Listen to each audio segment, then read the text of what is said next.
नमस्कार दोस्तों, आज की जो अपनी इंग्लिश की क्लास है उसमें क्लास 10th का इंग्लिश में जो ग्रामर जो है उसकी क्लास होगी। और ग्रामर के अंदर जो टॉपिक है जिसके बारे में अपन चर्चा करेंगे वो है correct form of verb. Correct form of verb. 10वीं क्लास के इंग्लिश के पेपर में इसके 8 सेंटेंस आते हैं आधे आधे नंबर के, यानी कि टोटल 4 नंबर का टॉपिक 10th की ग्रामर के अंतर्गत बोर्ड एग्जाम में आता है। करेक्ट फॉर्म ऑफ वर्ब यानी कि क्रिया का सही रूप। इसमें जो रिक्त स्थान आते हैं सेंटेंस में वो आपको भरने होते हैं, और जो रिक्त स्थान होते हैं वो टेंस के अकॉर्डिंग आपको भरने पड़ते हैं। यानी कि वाक्य को समझना पड़ता है, पहले कौन से टेंस का वाक्य है, फिर उस वाक्य में अपन को देखना पड़ता है कि इसमें कोई एडवर्ब आई है कि नहीं आई, फिर उसमें ये देखना पड़ता है कि वाक्य कौन से टेंस से संबंधित है, हम उस टेंस का हेल्पिंग वर्ब और मेन वर्ब का यूज करते हैं। तो आज का हमारा जो टॉपिक है उसको देखिएगा, करेक्ट फॉर्म ऑफ वर्ब, क्रिया का सही रूप। तो ये इसका सही यूज करने के लिए हमें टेंस का नॉलेज होना चाहिए।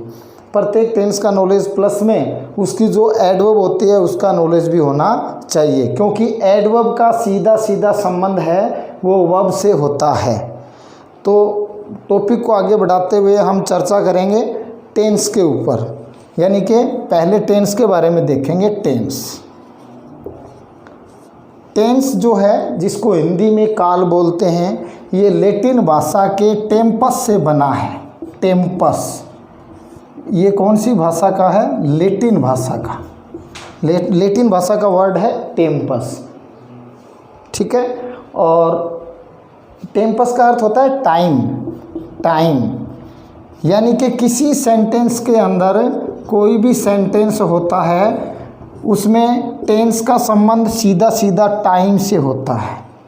कोई भी वाक्य ये बताता है कि उसमें घटना किस समय की है, और उस घटना के बारे में समय वगैरह जानने के लिए हमें एडवर्ब को देखना पड़ता है, एडवर्ब को। और एडवर्ब का संबंध जो होता है वो टेंस से होता है। यानी कि कहीं ना कहीं हमें इसे सीखने की आवश्यकता है, टेंस को सीखने की आवश्यकता है। तो थोड़ी चर्चा करते हैं टेंस के ऊपर।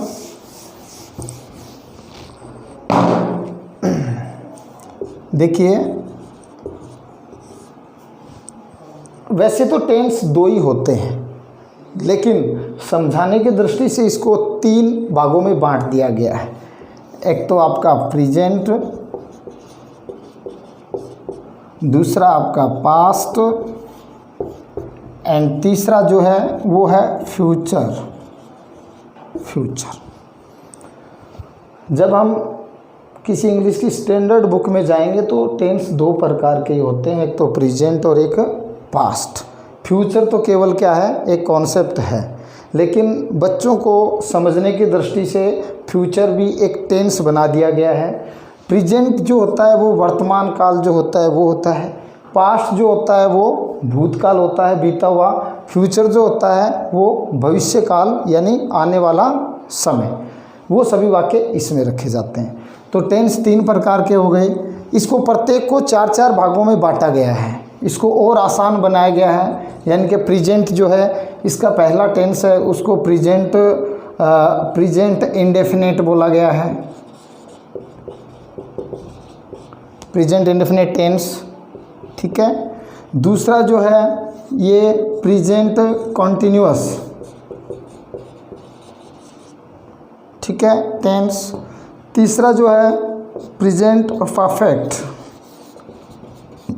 Tense.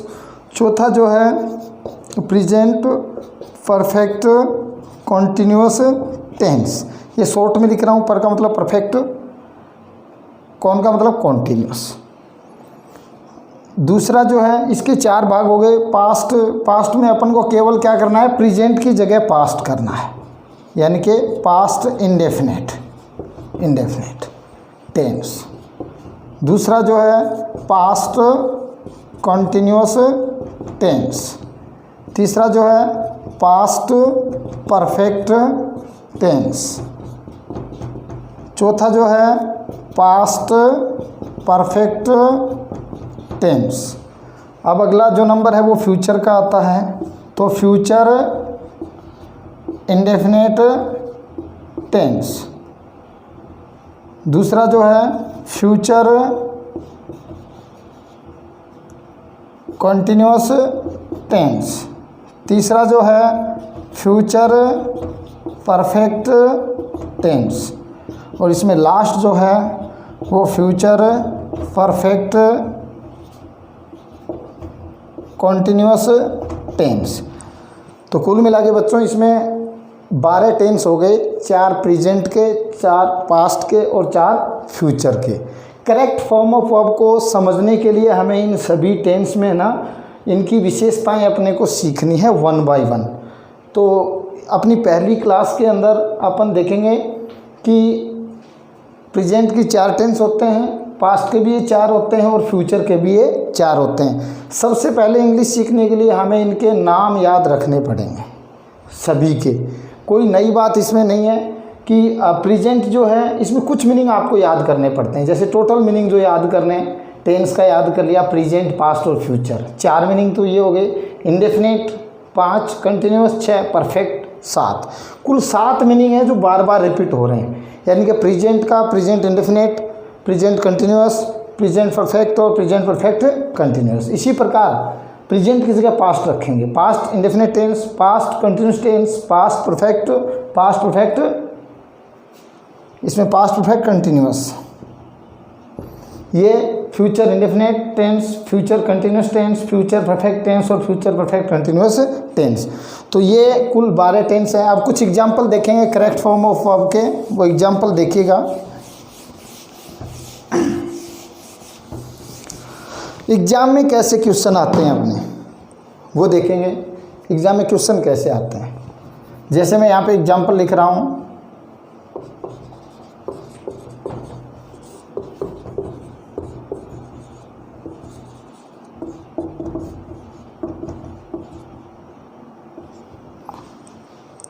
The sun blank in the east. Verb आपको क्या करना है, इसमें राइज का भरना है सही रूप इसमें। दूसरा जो है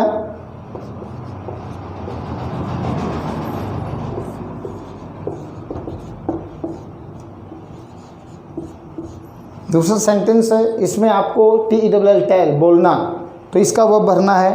तीसरा जो है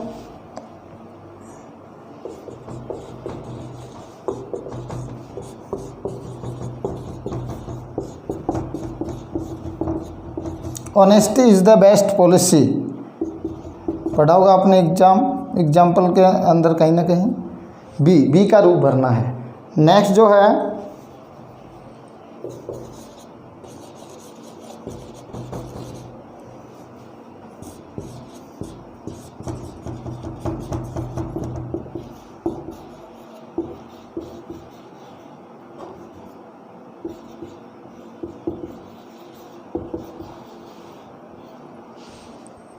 अगला है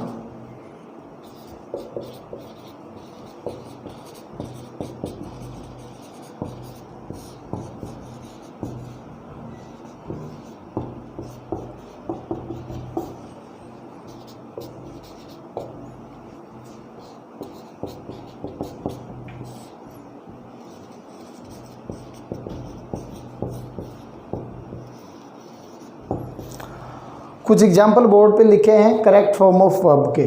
सेम इसी टाइप के एग्जाम्पल जो हैं वो एग्ज़ाम में आते हैं। कुल 8 सेंटेंसेस 10th क्लास के इंग्लिश के कंपलसरी इंग्लिश के पेपर में आपको मिलते हैं। तो पहला एग्जाम्पल देखिए, the sun blank in the east rise. Rise का रूप इसमें भरना है। तो इस वाक्य के अंदर कोई एडवर्ब नहीं है। एडवर्ब नहीं है तो वाक्य में देखेंगे कहीं ना कहीं इस वाक्य में कोई कॉन्सेप्ट छिपा हुआ है। अब देखेंगे कॉन्सेप्ट, तो इसमें यूनिवर्सल ट्रूथ है, सार्वभौमिक सत्य है। यानी कि वे चीज़ें जो अपने आप में कभी बदलने वाली नहीं है। जैसे सूर्य पूर्व में उदय होता है, सूर्य पश्चिम में अस्त होता है ना, पृथ्वी घूमती है, पानी 100 डिग्री तापमान पे उबलता है। ये सब किस में आते हैं, यूनिवर्सल ट्रूथ में। किस में आते हैं, यूनिवर्सल ट्रूथ, सार्वभौमिक सत्य में। अब जब यूनिवर्सल ट्रूथ जहाँ पे आ जाती है तो वहाँ पे प्रेजेंट सिंपल टेंस का यूज़ करते हैं। वो प्रेजेंट सिंपल टेंस का यूज़ करते हैं तो हमें पता होना चाहिए कि इस टेंस में कैसी क्रिया किस रूप में यूज़ करते हैं। तो वो तो आगे पढ़ने वाली बात है, लेकिन एग्जाम्पल में हम इसमें भरते हैं कि प्रेजेंट सिंपल में यदि पॉजिटिव वाक्य में सिंगुलर सब्जेक्ट होता है तो वर्ब में एस या ईएस लगाया जाता है। तो राइज में एस लग जाएगा, rises, the sun rises in the east. वो बाद में देखेंगे अपन अगली क्लास में कभी कि इसमें एस क्यों लगाया, ईएस क्यों नहीं लगाया, और द सन के साथ एस ईएस क्यों लगा, ये बाद की बातें हैं। अगला देखिए, ही नेवर ब्लैंक अलाई। जो रूटीन सेंटेंस होते हैं, हैबिट, यानी कि जिस वाक्य के अंदर हैबिट बताई जाती हो, आदत, वो भी प्रेजेंट सिंपल में ही आते हैं।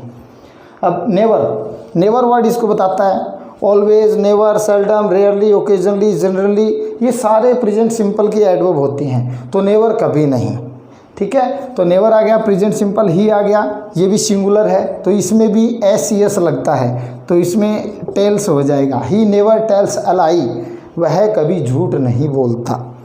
अगला है honesty the best policy. Blank जो खाली जगह है उसमें बी का रूप भरना है आपको। ऑनेस्टी, ईमानदारी, ऑनेस्टी माने ईमानदारी, ईमानदारी सबसे अच्छी नीति है। तो ईमानदारी जो है सबसे अच्छी नीति है, ये एक लोकोक्ति है। लोकोक्ति जो भी होती है, लोकोक्ति और मुहावरे, वो सारे प्रेजेंट सिंपल में ही आते हैं। तो लोकोक्ति मुहावरे सारे इसी में आते हैं। अब देखिएगा बी यदि आ जाए, कई बार समस्या हो जाती है कि बी आ जाए तो क्या भरा जाएगा। जैसे राइज में तो एस लगा दिया आपने, एस या ई एस लग जाता है, टेल में भी एस या ई एस लग जाता है, लेकिन यदि बी आ गया तब क्या करेंगे। देखिए बी के रूप होते हैं इज, एम, आर, वाज और वर। बी के रूप ये होते हैं। यदि वाक्य प्रेजेंट में है तो सब्जेक्ट के अनुसार इनमें से लग जाएगा, और पास्ट में है तो वाज वर के अनुसार, यानी सब्जेक्ट के अनुसार वाज वर का यूज़ कर देंगे। तो लोकोक्ति मुहावरे या कहावत जो होती है वो सारी की सारी प्रेजेंट में ही मानी जाती हैं, इसलिए इज, एम, आर में से एक लगाएंगे। अब ऑनेस्टी एक वचन है तो क्या लग जाएगा, is. Honesty is the best policy. ध्यान रखिएगा बी का रूप होता है वो इज, एम, आर, वो वर होता है। नेक्स्ट जो है sentence, he always blank to temple in the morning, वह रोजाना मंदिर जाता है, इसमें गो आ गया। ऑलवेज एडवर्ब जो है वो भी प्रेजेंट सिंपल का है हमेशा, जैसे नेवर है वैसे ही ऑलवेज होता है हमेशा। तो इसमें भी क्या करेंगे, ही थर्ड पर्सन सिंगुलर है तो वर्ब में क्या करेंगे, ई एस लगा देंगे। प्रेजेंट सिंपल होता है जब वाक्य पॉजिटिव हो और सब्जेक्ट सिंगुलर हो तो आप वाक्य दी गई वर्ब के अंदर एस ई एस लगाते हैं। ऊपर हमने एस लगाया था, यहाँ पे ई एस लगाया था। ये टेंस में सीखेंगे कि एस ई एस क्यों लगा, थोड़ा बता देता हूँ। देखिएगा कि यदि सब्जेक्ट थर्ड पर्सन सिंगुलर हो और वाक्य पॉजिटिव हो तो यदि क्रिया के अंत में ओ, एक्स, सी, एच, सी डबल एच और एक्स और एस एच आ जाता है तो अपन लगाएंगे ई एस, अन्यथा एस लगाएंगे, ये रूल होता है। अगला देखिए, slow and steady wins the race. ये भी एक कहावत है कि slow and steady wins the race. इसमें विंस आएगा क्योंकि ये भी एक कहावत है जो आपने एक पढ़ी होगी, एक स्टोरी बुक्स में आती है खरगोश और कछुए की। उसका मोरल यही होता है, the hare and tortoise story आती है, उसका मोरल यही निकल के आता है। लास्ट में मोरल ये लिखते हैं कि slow and steady wins the race, धीरे और धैर्यपूर्वक आप किसी भी दौड़ को जीत सकते हो। तो इसमें विंस आएगा। अगला देखिए, ही, दो जगह ब्लैंक आ गया तो कन्फ्यूज़न नहीं होना है। दो जगह ब्लैंक आए तो पहले में तो हेल्पिंग वर्ब और दूसरे में मेन वर्ब, ये होता है। एडवर्ब देखिएगा, एडवर्ब इसमें स्टिल है। स्टिल एडवर्ब जो होता है वो प्रेजेंट कॉन्टिन्यूअस का होता है भी, और प्रेजेंट कंटिन्यूअस में क्या होता है, इज, एम, आर तो हेल्पिंग वर्ब होता है, प्लस वर्ब की फर्स्ट फॉर्म में क्या लगा देते हैं, आईएनजी। तो हेल्पिंग वर्ब क्या लगेगा, इज एम में से एक लगेगा, ही क्या है एक वचन, तो क्या लग जाएगा इज। एंड आईएनजी लगाना है अपने को, तो रीड में क्या लगा देंगे आईएनजी, क्या बन गया रीडिंग। तो ये कुछ एग्जाम्पल थे करेक्ट फॉर्म ऑफ वर्ब के। और आगे जब अपनी क्लास होगी उसमें अपन क्या करेंगे, वन बाई वन जो टेंस है उसको पढ़ेंगे, कि प्रेजेंट सिंपल को पढ़ेंगे पूरा और नीचे उसके एग्जाम्पल देखेंगे। ठीक है, धन्यवाद।